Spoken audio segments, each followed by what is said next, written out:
Vous vous rappelez sûrement de cette défaite que la Côte d'Ivoire a subie sous Jean-Louis Gasset pendant les éliminatoires de la CAN 2023 qu'on a remporté. Franchement, cette défaite lourde 3-0 qu'on a subie face à la Zambie a fait planer énormément de questions. Et moi en particulier, je me suis posé énormément de questions sur cette équipe-là. Parce que je voulais une équipe très compétitive, je voulais qu'on parte à domicile pour défendre notre trophée et finalement ça a été chose faite. Mais tout n'est pas beau, tout n'est pas toujours rose. Ce que je veux dire, c'est que sous Jean-Louis Gasset, lorsque Jean-Louis Gasset est arrivé, n'est-ce pas, il a beaucoup utilisé des joueurs. Et comme je vous le disais, à cause de cette défaite-là, il y a beaucoup de questions qui ont été posées et il y a beaucoup de joueurs aussi, depuis la débâcle, qui ont été sortis également. En défense, je veux parler d'Eric Bailly, de Deli Simon et tout cela. Et franchement, il a installé de nouveaux joueurs. Il y a Yaya Fofana qui est revenu. Il y a Wilfried Senghor qui était désormais installé. Il y a Ousmane Diomandé, il y a Evan Ndika. Et ces joueurs-là, n'est-ce pas, ont incarné le renouveau, n'est-ce pas. Et franchement, moi, j'étais très convaincu. J'étais vraiment très heureux parce que franchement, la défense, à un moment donné, du parcours des éléphants, a été vraiment l'un des points faibles. Et je sais que vous l'avez remarqué aussi. Mais lorsque nous sommes arrivés à la CAN, n'est-ce pas, nous avons vu que nous avons une défense assez solide. Assez solide, mais le milieu de terrain des éléphants a causé toujours problème parce qu'avec ces trois joueurs, Franck Kessié, Seko Fofana et Ibrahim Sangaré, franchement, c'était pas la grande forme. Ces joueurs-là, sur des matchs, n'arrivaient pas réellement à tirer leur épingle du jeu. Et ça s'est senti réellement durant la CAN. Durant la CAN, franchement, le milieu de terrain des éléphants n'a pas été solide, n'a pas été costaud au moment où l'attendons. Et franchement, les gars, ça fait énormément mal parce que cette défaite qu'on a subie là, franchement, ça m'a fait vraiment mal. Parce que je voulais que mon équipe gagne. Et c'est tout à fait normal. Mais lorsque MS Faye est arrivé, il a introduit un nouveau élément dans ce milieu-là, qui est Jean-Michel Seri. Et on a vu qu'avec le retour de Jean-Michel Seri, franchement, il a stabilisé ce milieu-là. Il a stabilisé ce milieu parce que ce milieu manquait de vrais joueurs devant la défense.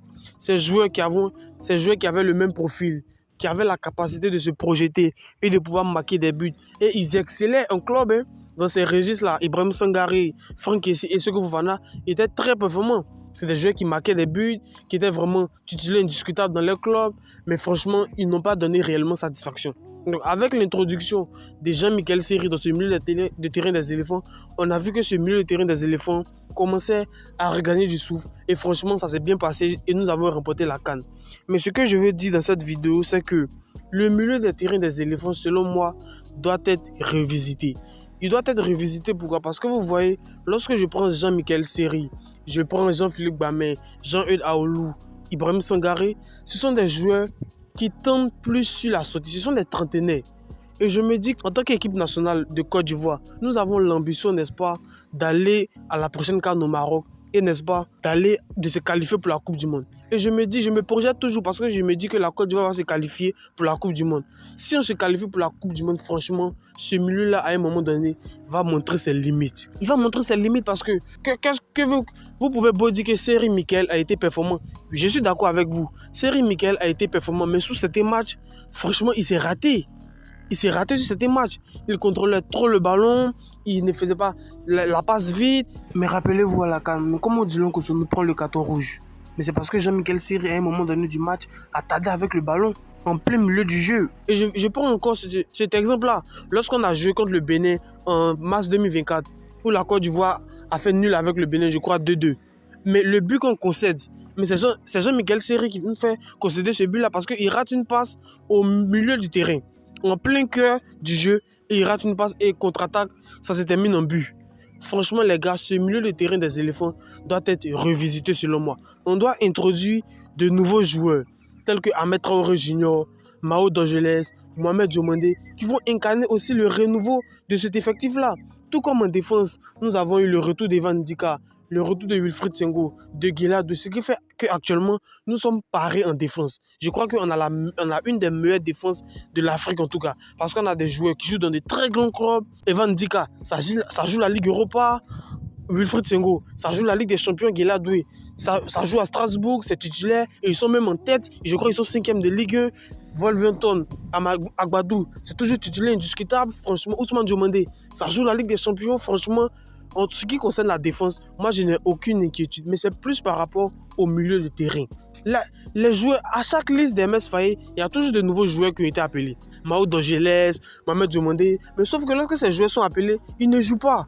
Et je me dis que ces joueurs-là, on doit les installer maintenant. Ils doivent commencer à engranger du temps de jeu avec les éléphants maintenant. Parce que c'est pour les préparer à la Coupe du Monde et à la CAN. Parce qu'on ne veut pas aller à la CAN ou à la Coupe du Monde et venir avec des joueurs dont on est obligé de jouer avec eux parce que sans doute les titulaires sont blessés. Je veux qu'on les installe maintenant pour que, n'est-ce pas, d'ici la Coupe du Monde, la prochaine CAN au Maroc, ils aient de la bouteille. Ils aient une petite expérience, n'est-ce pas, qui va leur permettre de pouvoir se donner à fond sur le terrain. En tout cas, les gars, c'est mon avis. Et en matière de nom, ce n'est pas des joueurs qui manquent. Ce sont des joueurs aussi qui sont très performants. Il y a des très bons numéros 10, il y a de très bons milieux défensifs. Et franchement, les gars, ces joueurs-là doivent avoir les places en sélection nationale du Côte d'Ivoire. Je ne dis pas que Franck Kessié, c'est terminé pour lui. Franck Kessié reste toujours un leader, le capitaine de cette sélection. Et franchement, c'est un joueur qui, selon moi, donne beaucoup de satisfaction lorsqu'il joue des matchs. Bien sûr qu'il a raté certains matchs, mais je veux dire que lorsqu'on veut se prolonger, lorsqu'on veut se projeter pour cette Coupe du Monde 2026 là, je me dis que forcément, on doit trouver le remplaçant de Cyril Mikel. On doit trouver le remplaçant de Franck Kessié. Ils seront là, mais je me dis qu'ils ne seront pas toujours titulaires en fait. Il faut qu'il y ait de la relève. Il faut que d'autres joueurs, n'est-ce pas, sortent leur épingle du jeu et soient performants aussi sur le terrain avec les éléphants. Mais comment être performant si tu ne joues pas? C'est là où je veux en venir lorsque je dis qu'au sélectionneur qu'il doit donner plus de temps de jeu aux jeunes. Il doit donner plus de temps de jeu aux jeunes. Parce que si tu ne leur donnes pas du temps de jeu et que tu les mets dans les matchs à enjeu, par exemple au Coupe du Monde, ça va porter préjudice. Je me rappelle même du premier match de Wilfried Senghor à la CAN contre la Guinée-Bissau. Mais il a fait un match, selon moi, moyen en première mi-temps. Je crois qu'il a été sorti après remplacé par Aurier. Il a fait un match vraiment moyen. Il a fait un match vraiment moyen.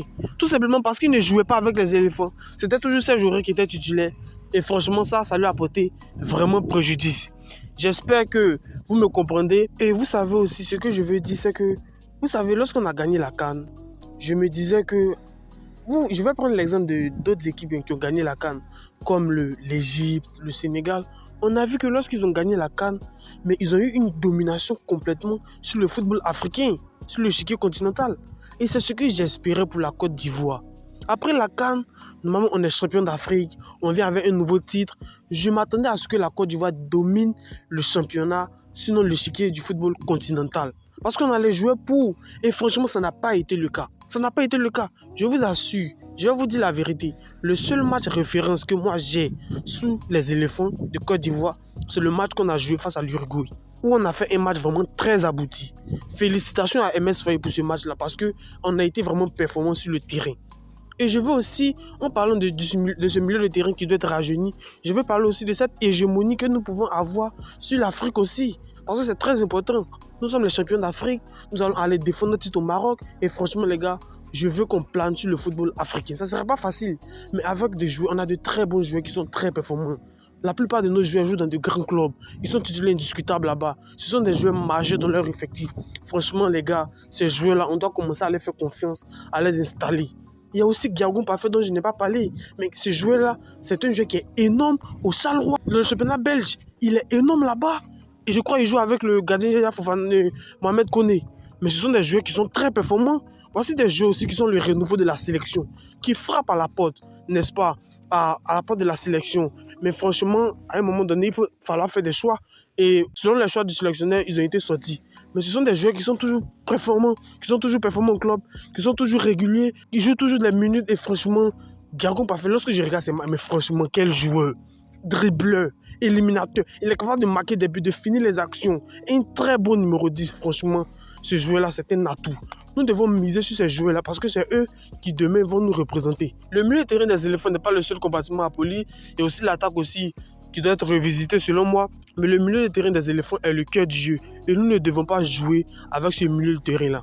Et je suis convaincu que lorsqu'on va installer les Ahmed Traoré Junior, les Mao Dorgelès, les Mohamed Diomandé, ces nouveaux joueurs-là, franchement, ils vont donner réellement satisfaction. Il y a Jean-Philippe Bamé aussi, qui est trentenaire. Il tente plus vers la sortie. Vous n'allez pas me dire que les joueurs qui sont trentenaires sont le futur de la sélection. Sachant très bien qu'il y a des joueurs qui sont performants comme Mohamed Diomandé, etc., qui sont titulaires en club.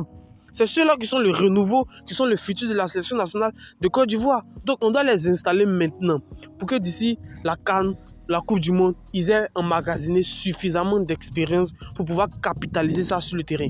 En tout cas, les gars, c'est mon avis.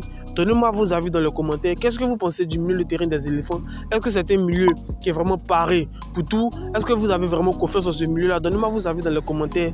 Je n'hésiterai pas à vous répondre. Et on se retrouve pour une prochaine vidéo. Allez, ciao!